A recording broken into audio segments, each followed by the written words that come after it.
Bonjour, aujourd'hui une réflexion sur Rosh Hashanah. Rosh Hashanah étant considéré dans la tradition comme étant le premier jour du calendrier hébraïque, c'est le premier Tishri, c'est le jour de la création de l'homme. Le monde a été créé, il y a une discussion talmudique dans le Talmud de Rosh Hashanah à la page 10 et 11 pour savoir entre Rabbi Eliezer et Rabbi Yoshua est-ce que le monde a été créé au mois de Nissan ou au mois de Tishri. Et le Hari Akadosh revient sur ces deux créations. Il dit qu'il y a une création en pensée et une création d'une manière effective au mois de Nissan. Donc la création Bemachashava en pensée, c'est au mois de Tishri. La création effective d'une manière concrète, c'est au mois de Nissan. 40 jours avant la création, on est soit à Toubishvat, puisque 25 Elul ou 25 Adar, 40 jours avant, soit on est le 15 Shevat, soit Toubéav. Donc ce sont deux passages, c'est pour ça qu'ils ont été notés comme étant des jours de fête, d'après le Bnei Issachar, deux passages essentiels de l'origine de la pensée, si on peut s'exprimer ainsi, du divin. Maintenant, on sait que le monde a été créé sur le triptyque création, exil et rédemption. On a toujours le même triptyque, c'est-à-dire la création et une création. Ensuite, il y a un exil et ensuite, il y a une délivrance, une rédemption.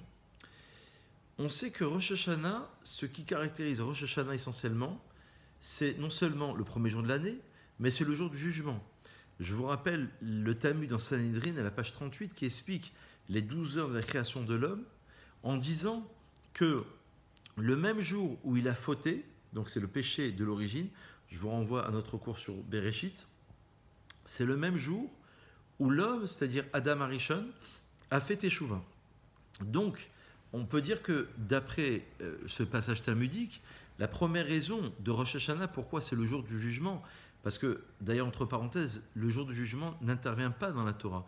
Il n'y a pas de mention sur le fait que l'on soit jugé. Dans la Torah, il est appelé Yom Teruah Yelachem, ce sera un jour de sonnerie. Il est caractérisé comme étant un jour où on sonne le shofar, la corne de bélier.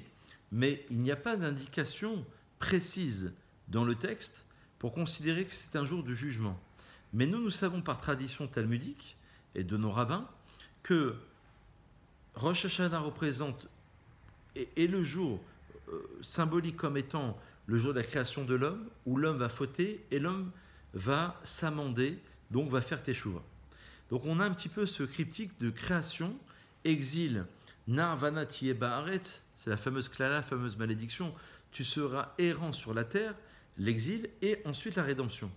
Mais il faudra, puisqu'on va rentrer dans un cycle de 6000 ans, il faudra 6000 ans pour essayer de comprendre et d'analyser et de faire le tikkun, d'après les kabbalistes, la réparation ultime de la faute d'Adam Arishon. On se rappelle que dans la personne même d'Adam Arishon, il y avait toutes les âmes, d'après le Harizal, au XVIe siècle à sa fête, toutes les âmes qui étaient contenues dans la personne même de Adam Arishon. Des âmes qui proviennent des oreilles, des yeux, des bras, des pieds, des jambes, et chacun va avoir une réparation à faire par rapport à une des parties de Adam. Il y a, ça c'est la première idée, donc c'est l'idée de Teshuvah, c'est la raison pour laquelle nous sommes jugés. Le Zohar explique que le premier jour de Rosh Hashanah, c'était un jour d'inakashia, un jour qui est dur, un jugement qui est dur. Il concerne essentiellement les tzadikim. Alors que, d'après le Zohar, le deuxième jour de Rosh Hashanah est Dina Rafia. C'était un jugement pour l'ensemble des gens, de manière plus générale. Le Rav d'Esther d'expliquer dans son Mirtav Meliaou qu'il y avait des années à l'époque du Beth Amikdash où il y avait un jour de Rosh Hashanah et des années où il y avait 2 jours. Aujourd'hui, même en Eretz Israël, on fait 2 jours de Rosh Hashanah. Pourquoi à cette époque-là, y avait-il un jour ou 2 jours? Alors, ça dépendait techniquement des témoins. Lorsque les témoins pouvaient témoigner à temps, eh ben, on faisait un jour de Rosh Hashanah. Lorsqu'on avait un doute, on faisait 2 jours. Le Rav d'Esther d'expliquer que ça dépendait en vérité du niveau spirituel des enfants d'Israël. Si les enfants d'Israël étaient à un niveau très élevé, spirituellement parlant, c'était suffisant d'avoir un jour de jugement. Si ils étaient moins élevés, ils avaient besoin de 2 journées pour être expiés et pour être jugés essentiellement. À partir de Rosh Hashanah, il y a la dimension du shofar. C'est quoi le shofar? Le Rambam explique qu'on prend une corne de bélier. Ce bélier-là fait allusion à la Kedat Yitzhak. D'après une version midrashique, la ligature d'Yitzhak aurait eu lieu le jour de Rosh Hashanah pour signifier qu'on va se soumettre, on va sonner. Le Rav Saadia Gaon donne d'ailleurs 10 raisons pour lesquelles on sonne le shofar. Déjà, d'après le Rambam, c'est le fait de se réveiller de sa torpeur. Vous allez vous réveiller de votre torpeur et vous allez, comme si on allait entendre un cri de l'extérieur et se réveiller pour faire teshuva. Le Rav Saadia Gaon au Xe siècle explique principalement que c'est Utruat Melech Bo. La sonnerie du shofar, c'est tel un roi que l'on fait régner. Le Ramchal reprend au XVIIIe siècle cette explication en disant que le but de Rosh Hashanah et des 10 jours d'ailleurs de pénitence, c'est d'aller vers une période où non seulement on fait teshuva, puisqu'on appelle ces 10 jours de pénitence, mais on fait régner Hachem. Le but ultime du shofar, c'est d'amener, d'après le Rav Saadia Gaon, et repris par le Ramchal et beaucoup d'autres, c'est d'amener le peuple, Israël, vers une rédemption, mais à travers le fait de faire régner Hachem, d'amener la royauté divine. D'ailleurs, dans les textes de prière, nous changeons les textes de Ha'el HaKadosh en Amelech HaKadosh. Ce n'est pas seulement le Dieu qui est saint, on va insister sur le fait que c'est le roi qui est saint. Sinon, il faudra recommencer la Hamida si on ne sait pas repris à temps. Amelech HaBishpat, la deuxième occurrence. Troisième occurrence, c'est Avinu Malkenu, pendant les 10 jours de pénitence, notre Père, notre Roi. On fait régner Hachem. Donc le Rav Saadia Gaon voit pas seulement une idée de Teshuvah comme chez le Rambam, de réveil, mais c'est un cri où on va faire un son que l'on va entendre, où on va essayer de faire régner Hachem sur terre.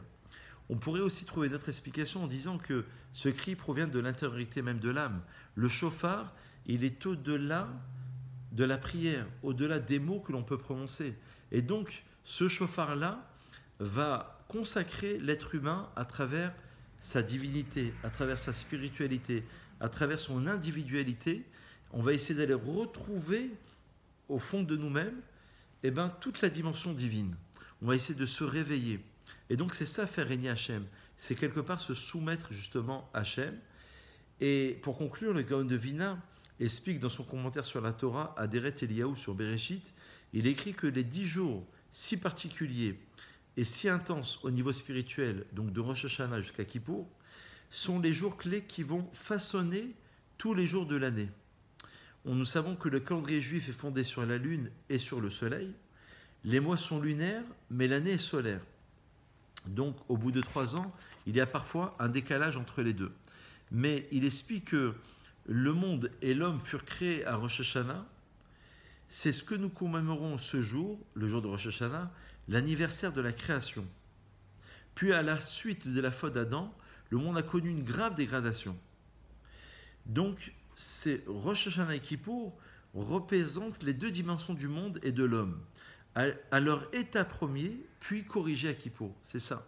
Donc, les 10 jours entre Rosh Hashanah et Kippour vont façonner tout le calendrier, toute l'année qui va se succéder. C'est pour ça que c'est important de prendre une mitzvah supplémentaire. Dans le Shulchan Aruch, on dit on va acheter du pain allumé par un juif si on ne le fait pas pendant le reste de l'année. Parce qu'on va prendre une petite mitzvah, un petit dikdouk, un petit détail qui va marquer justement notre attachement à Dieu. Et donc c'est très important évidemment de se comporter et surtout de comprendre que Rosh Hashanah c'est l'homme justement à son état premier et Kippour c'est l'homme à son état lorsqu'il est corrigé, lorsqu'il est rédimé, lorsque justement il a avancé. Donc il faudra saisir évidemment cette occasion de cette très belle période de Slichot, de Rosh Hashanah, de Kippour. On n'attend pas la dernière seconde, on a des livres traduits, on a des explications, des commentaires. Il faut se préparer à faire régner Dieu, à entendre le shofar, à aller de Rosh Hashanah à Kippour avant la faute et ensuite, lorsque l'homme est rédimé à Kippour. Tout ceci nécessite une préparation spirituelle.